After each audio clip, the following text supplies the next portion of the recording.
Hi everybody, it's Miss Brody coming to you with a new lesson in writing. We're moving away from reading right now and we're moving into fantasy writing. And so when we start a new writing unit, one of our first steps is that we need to come up with an idea. So that's what we're going to be working on the next couple days is brainstorming and coming up with fantasy ideas. Okay, so when we think of an idea, we really need to be creative. So get your creativity hat on, especially since we're entering our fantasy writing unit. And there are so many ways that we can generate writing for a fantasy story. And many of these are similar to how we generate ideas for any type of narrative, right? A narrative being a story. But these have a little bit of a twist since they need a fantasy element. They can't just be sort of a regular story. They need something that makes them fantastical. And so over the next couple days, we're going to be coming up with a few different story blurbs or ideas each day. And those are going to include brief explanations of your story. And you're going to write them, well, you'll see. Sometimes you're going to be writing in full sentences, and other times you might just be describing little things. But just pay attention and it'll be crystal clear. Okay, so what do we know first about fantasy stories based on what we've done in reading?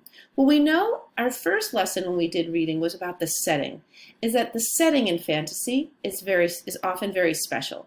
It could be you choose to set your fantasy story in the medieval world.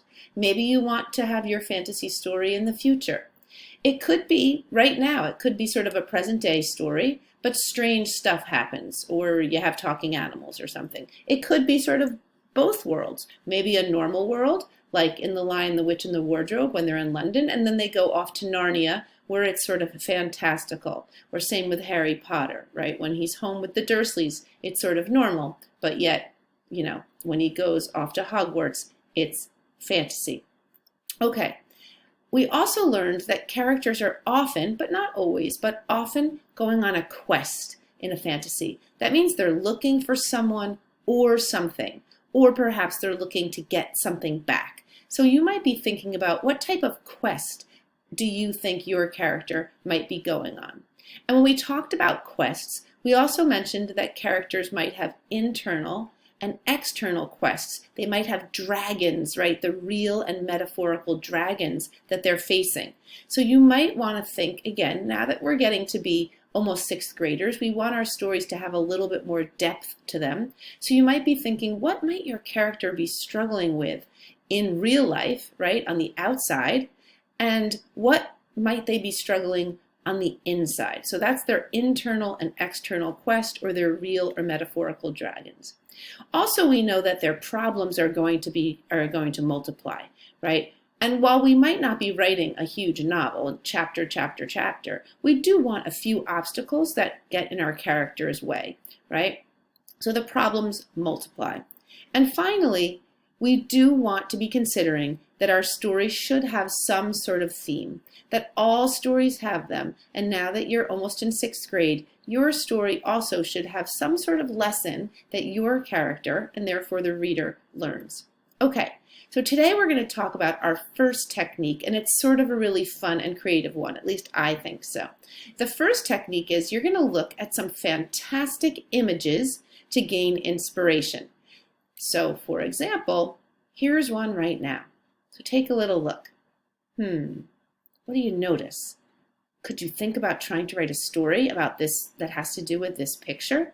Well, that's basically what our goal today is going to be. Is I've picked a bunch of strange and fantastical images, and you're going to try to figure out how to come up with a story. But don't worry, I've got some more hints for you. So again, what do we need for a story? Well, our main story elements are characters. So you're going to be thinking about who are your characters, major and minor.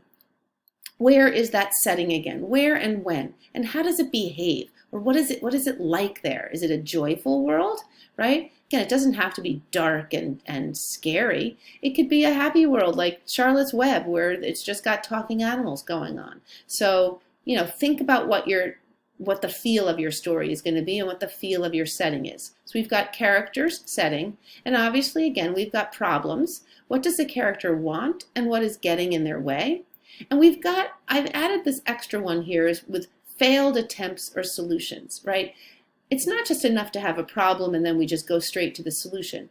What makes stories interesting is the different tries that your character goes on, and then they don't get them right away. It doesn't work right away. So I'm calling that failed attempts or failed solutions. Those are the obstacles your characters overcome.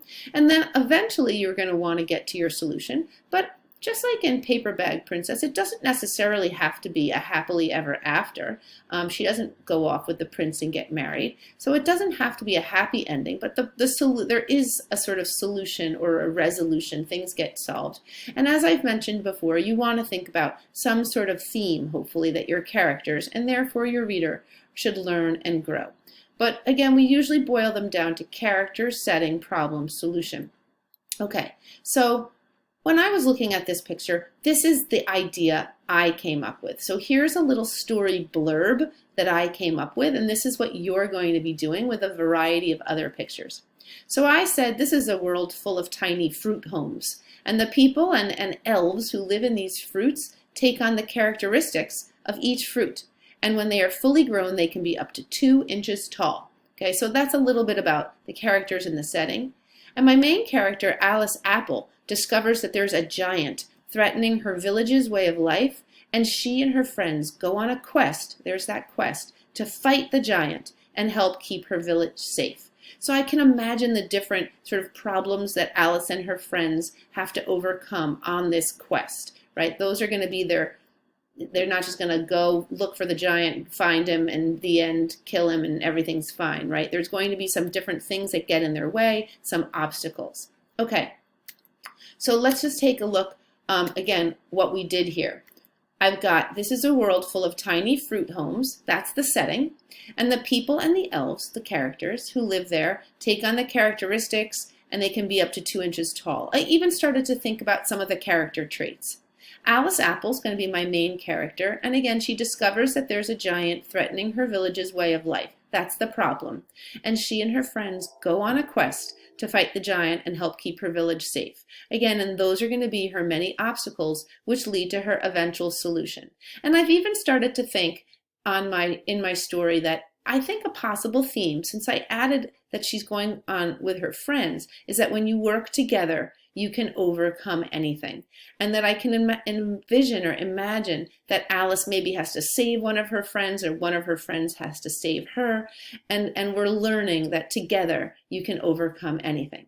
So here's just a little preview of what you're going to see when you get this Google document. You're going to see some fantastical images. Here's one, here's another, here's another.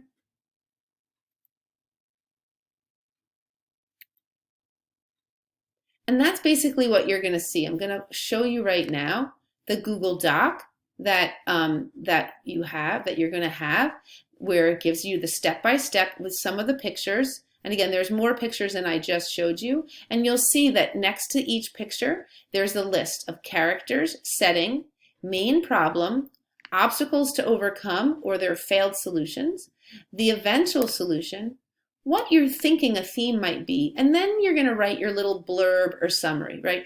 This is a story of, and you're basically just putting together what you've come up with in the characters, setting, problem, their obstacles, and their eventual solution. But you're going to write it up as if you were writing for the back page of the book, like the back cover, right?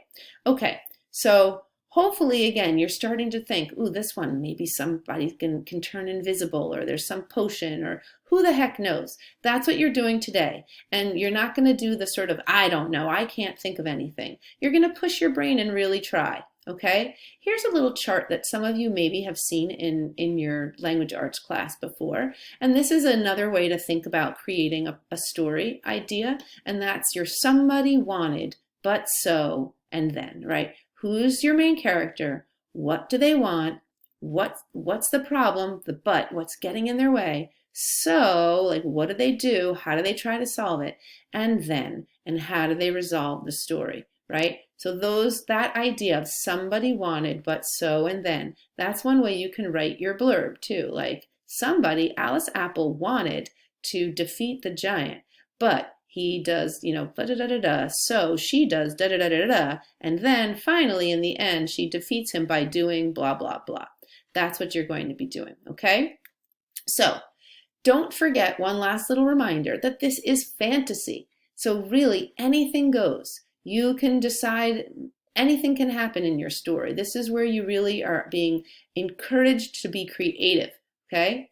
And you're going to open your Google Doc and follow the instructions that I showed you, and that's what you're going to be doing for writing today. And as a little reminder that even though we've switched over to writing, that doesn't mean that we're now completely forgetting about reading. While we're not doing any specific reading new teaching lessons and you're not expected to jot, that doesn't mean that you're not supposed to read. So you're expected to read independently, and you're still expected to be listening to The Lion, the Witch, and the Wardrobe. And that's something that you can do any time of day. Maybe it's something you decide to do right before you go to bed, is listen to another chapter. So I hope you're excited about getting started on our new writing unit, writing a fantasy story. And if none of these story ideas, we'll have other ideas or ways to generate ideas for the next couple days. So if you're not in love with any of these pictures, that's okay. You'll have another opportunity of other techniques you can use to create a story idea. But again, I don't want anyone to say to me or their teacher to say, oh, I already know the story I want to write, so do I have to do this? And the answer is going to be yes. Even if you already have a story idea, I want you to go through the process of thinking through. All you're doing is coming up with, you just have to come up with or pick 3 pictures, at least 3 pictures to come up with ideas. And if you don't have any here that you don't like the pictures, well then you can click on this link and go to Pobble 365, and that's where I got a few of these pictures here. So if you click on Pobble 365, you're going to go to a website and you can scroll through and look at different images that they have that might spark an idea. Have a great day. We're excited to read your story ideas.